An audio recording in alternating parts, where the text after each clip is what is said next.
Collectors conference లో మంత్రి Anagani Satyaprasad Singapore పర్యటనలో పొందిన అనుభవాలను పంచుకున్నారు. ఈసారి సింగపూర్ పర్యటన ఎంతో ప్రత్యేకమైందని, పరిపాలనకు సంబంధించిన అనేక ముఖ్యమైన విషయాలు నేర్చుకున్నామని తెలిపారు.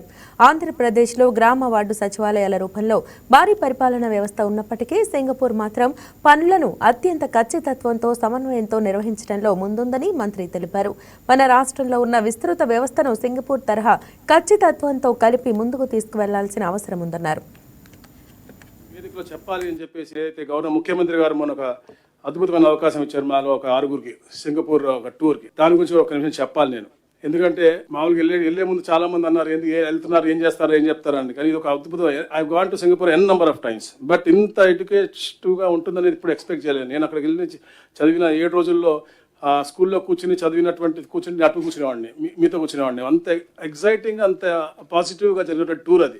సో అది తప్పకుండా ఈ వేదికలో చెప్పాలి అని చెప్పేసి నేను అనుకుంటా ఉన్నాను. ఎందుకంటే వాళ్ళు ముఖ్యంగా సింగపూర్ ఎవరైతే ఉన్నారో, స్మాల్ కంట్రీ, బట్ వారి యొక్క ఇంటిగ్రేషన్ కానీ, వాళ్ళ అకౌంటబిలిటీ కానీ, వారి యొక్క గవర్నెన్స్ అనేది, అంటే some issues we are far ahead than them, like RTGS dashboards అవ్వచ్చు, లేకపోతే రియల్ టైమ్ మానిటరింగ్ అవ్వచ్చు, ఇవన్నీ మనం అహెడ్ ఉన్నాం. కానీ వారి అకౌంటబిలిటీస్ అనేది 100% ఉంది.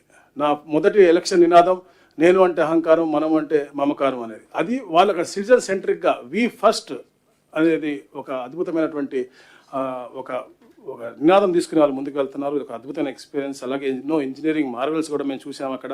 అలాగే స్కేల్ వర్సెస్ ప్రెసిషన్ కూడా చాలా అద్భుతంగా. మనకి 15,000 పైన మనకి గ్రామ సచివాలయాలు ఉన్నాయి. మనం బ్రహ్మాండంగా చేస్తాను. కానీ ప్రెసిషన్ అండ్ ఇంటిగ్రేషన్ వాళ్ళ దగ్గర అద్భుతంగా ఉంది. అలాగే గవర్నెన్స్లో ఇన్నోవేషన్స్ కూడా, సైన్స్ లెడ్ ఇన్నోవేషన్స్ చాలా ఉన్నాయి. లైక్ జెనెటికల్లీ మోడిఫైడ్ మస్కిటోస్ని వాళ్ళు మస్కిటోని ప్రివెంట్ చేయడం కోసం క్రియేట్ చేసి వదిలినటువంటి పరిస్థితి. ఇలాంటి ఇన్నోవేషన్ కూడా మనం చాలా ఎంబెడ్ చేయాల్సిన అవసరం ఉంది. అలాగే speed versus certainty to investors అనమాట. ఏదైతే గౌరవ ముఖ్యమంత్రి గారు మొన్న ఒక అద్భుతమైన అవకాశం ఇచ్చారు. మాలో ఒక 6గురికి సింగపూర్ ఒక టూర్కి. దాని గురించి ఒక నిమిషం చెప్పాలి నేను. ఎందుకంటే మామూలుగా వెళ్లే ముందు చాలా మంది అన్నారు వెళ్తున్నారు, ఏం చేస్తారు, ఏం చెప్తారని.